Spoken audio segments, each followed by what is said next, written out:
Hi, my name is Andrea, and I will be reading Black Beauty. To begin, we'll start with Part 1, Chapter 1, My First Home. Looking back to when I was a very young colt, I think of the beautiful meadow where I lived. It had a clear pond and shady trees, and from it I could see a plowed field to one side and my master's house to the other side. At the top were fir trees, and at the bottom there was a brook with a steep bank. In those early days, I lived on my mother's milk and always stayed by her side. But as soon as I was old enough to eat grass, she had to go to work during the day. I played in the meadow with the other colts, who were older and very big. Sometimes we played very rough, galloping, kicking, and biting. When my mother saw us one day, she called me over.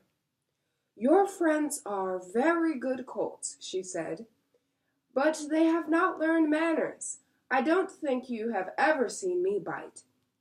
Lift your feet up when you trot, and never bite or kick.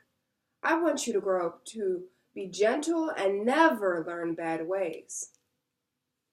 I always tried to remember her advice, because I knew my mother was wise. Our master certainly favored her. Her name was Duchess, but he called her Pet. Whenever my mother saw him at the gate, she would trot over. He would then pat her and say, "Well, old Pet, how's your little darky?" I was a dull black, so that's why the man called me Darky. Our master was kind, and we liked him. But there was also a young plowboy named Dick, who sometimes came to our meadow to pick berries. He had fun throwing stones and sticks at us. Most of the time he missed hitting us, because we galloped off. But when he did get us, it hurt very much. One day when Dick was playing this little game, our master was in another field and saw him. He came running over the hedge and caught Dick by the arm. "You're a bad boy to chase the colts, but you won't get the chance to do it any more. Take your pay and go home. I don't need you here."